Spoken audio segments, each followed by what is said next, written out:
gift of faith. I know that you have already made your plans for how to observe Lent this year, but if you don't mind, I thought I would give you a few more ideas. Maybe you're already doing these, or you could certainly use them to enrich what it is that you've planned to do. My ideas today are 6. Now don't get worried, they're not all that complicated. The first 4 are things that we can do today. We can get started right away. The last 2 are things maybe we can think about embracing. Number 1, say yes to commitment to God. Here in our parish, this is Commitment Sunday for our 6th annual stewardship renewal. I hope you've given careful consideration to what you want to do, what you want to return to the Lord and His church with the gifts that we've been blessed with our time for prayer, with our talent for ministry and service, with our treasure to contribute from what we have received. We have the biblical recommendation of treasure being returned as a tithe, and I do this in my life. 10% of what comes to me, I give back. 5% to our parish, 5% to other charities. And I highly recommend every person, this is what we should be doing as followers of Jesus. But with our time, with our talent, with our treasure, what we've been given so generously, we return generously out of gratitude to God. If you've already filled out your commitment card and dropped it off or mailed it in, both for adults and youth, thank you very much.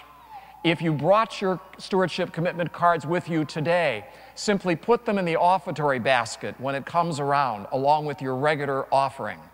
If you're still thinking about it or you forgot, use this week to say yes to commitment for the next 12 months and either drop it off or mail it or bring it with you next weekend. But say yes, yes to commitment. That's number 1. Number 2, say no to unlimited television viewing. Now, television is a wonderful gift, but perhaps we watch it too much. We also know that with commercial television, there are things on there that are trying to make us think we need all kinds of things that we never even thought we needed, but now all of a sudden we do because we saw it on television. We have to be careful with the messages that are there, that are contrary to the gospel. Violence. Softcore pornography is pretty available, as well as hardcore. We can be influenced by what we see. We can become desensitized to being a follower of Jesus Christ, as though the television world were the ideal world. Say no to limitless TV viewing. Now, I'm not telling you today, never watch television. I think some people might have severe withdrawal. But I am saying take a look. Set some boundaries there. It's a wonderful Lenten practice. Say yes to commitment, say no to limitless television. And now that you've got some time on your hands, number 3, say yes to some spiritual reading. Pull out that Matthew Kelly book or 2. Pull out the other books you've been wanting to get around to read. Lent is a wonderful time to do that. Subscribe to Catholic periodicals. Listen to Catholic CDs in your car, on your way to school, way to work, way to the store. In the gathering area, there's a whole display next to the Faith Information Center of CDs. Wonderful way to use time in a very productive way, to learn more about our faith, about our church, about the scriptures, about our saints. And fourth, say yes to the poor and the needy. I would suggest that you maybe decorate a coffee can or some other kind of a container. Maybe putting some pictures or some words on that of some needy people or a needy cause that's very close to your heart. And leave that out where everybody in your household can see it. And every day, dump your pocket change into it. Amazing what we would have to give to the poor at the end of this Lenten season. So those are the first four that we can do right now. Say yes to commitment. Say no to boundless, limitless television. Say yes to spiritual reading. Say yes to the poor and the needy. The last two we can get started on, but they're a little more long range, a little more personal. This is number 5. Become a stitcher. Become a person of encouragement. At home, at work, at school. Try to bring somebody up a bit every day. There's an account that was written by a gentleman talking about an antique window seat in their home that was very dear to his wife, Helen. And one day he was on this window seat looking outside, and it was late fall, it was raining, and all the dead leaves on the ground. And this is what this gentleman wrote. The gloomy look of the garden seemed to match the mood of hopelessness that had come over me. Problems at work had made me fearful of the future.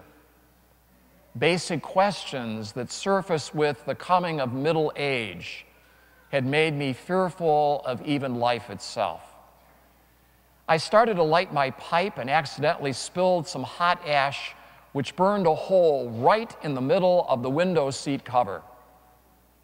Seeing what had happened, my wife, Helen, calmly threaded a needle and stitched a beautiful flower over the charred spot.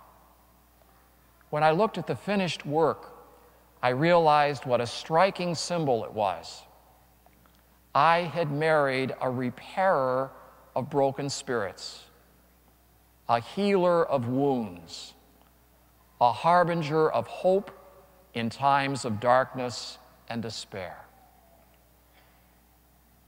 Every day, look for opportunities to be a repairer of broken spirits, a healer of wounds, a harbinger of hope.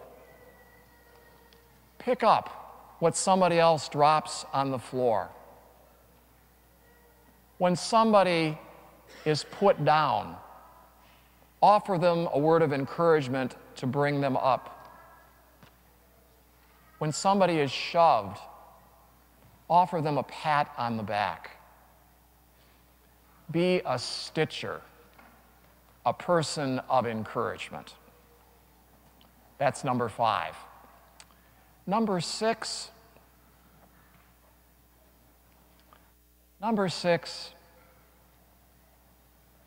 Continue to work on relationships. We're so busy, aren't we? We're all so busy. But relationships with others need time and care. They don't just take care of themselves. We need to establish some time to rework relationships with spouses, with family members, with friends, even with God, in our response to God.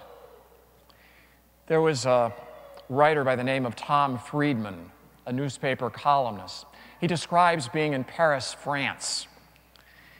And he was in a taxi cab that was being driven by a man from Africa. And he noticed that the African cab driver had a television monitor on his dashboard, and he was watching it. He was also glued to his cell phone and speaking. Tom was in the back seat of the cab, working on his laptop and listening to his iPod. And it dawned on him that the gentleman, the taxi cab driver, may well in Paris, France, have been talking to family back home in Africa, and that he himself was typing an article in Paris, France, that was going to be wired to New York City. And he realized that the two of them, although they were only 2 feet apart, were hardly communicating at all with each other. And we know how that can happen. We've all seen two people, two friends, walking side by side down the street, and each one with his and her own cell phone. They want to be everywhere, but aren't even where they presently were. They were someplace else and not present to the person with whom they were walking. We've seen people in restaurants having what looks like might be an intimate dinner together, and then all of a sudden one of them is texting at the table, and the other person might just well as be a place setting. To reconnect with our relationships, sometimes we have so little time, so little space for spouses, for family, for friends, even for God. Tom Friedman says that sometimes technology can not only unite us, but it can also separate us from one another. He says the disease of our electronic age is continuous partial attention disorder. Continual partial attention disorder. We claim that we say yes to people and no to things. But during this Lenten season, as we examine our lives, maybe it's truer to say that we say no to people and yes to things. Lots and lots of things. We need to reconnect. We need to redirect. And so I put before you on this first Sunday of Lent 6 suggestions. Say yes to commitment. Say no to boundless television viewing. Say yes to spiritual reading. Say yes to the poor and to the needy. Become a stitcher, a person of encouragement every day in whatever circumstances you're in, and reconnect. Reconnect with those important relationships: spouse, family, friends, God. And with God.